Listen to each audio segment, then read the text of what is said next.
Hello, I'm Alyson Getchell, founder of Getchell. I've heard so many employers, both small and large, over the years say things like, "Oh, I pay them on a 1099, not realizing the implications of misclassifying employees. Misclassification involves multiple regulatory agencies, including the Department of Labor and the Internal Revenue Service. Before we get into the implications of misclassification, let's discuss the difference between employees and independent contractors. The IRS has set up some general criteria to distinguish between the two. First, behavioral control.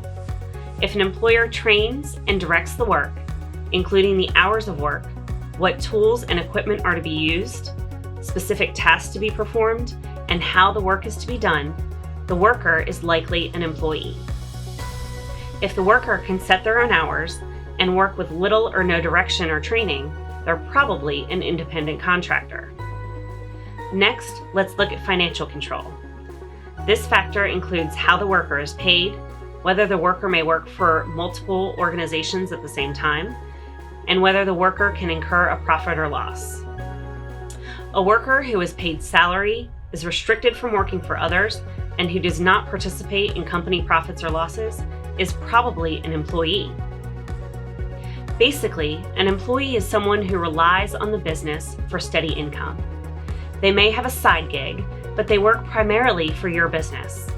They're eligible for certain benefits, and the business has an obligation to withhold taxes. The employer is responsible for providing the employee with a W-2 for tax reporting purposes.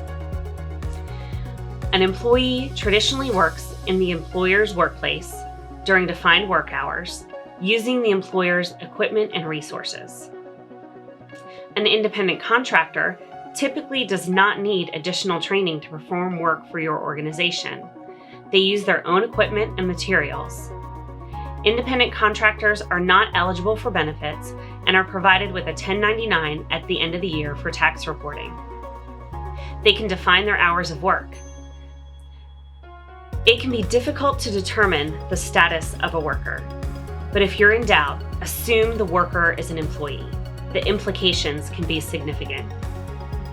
Should an employer misclassify an employee as an independent contractor, the employer may find themselves liable for past taxes, including FICA and federal unemployment tax. Organizations may also be held liable for failing to pay overtime and minimum wage under the Fair Labor Standards Act.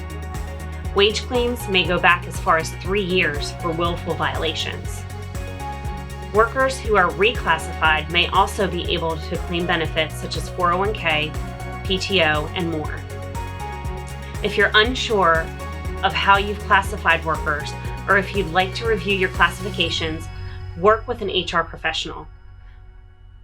I'm happy you took the time to tune in today. I'm Alyson Getchell with Getchell.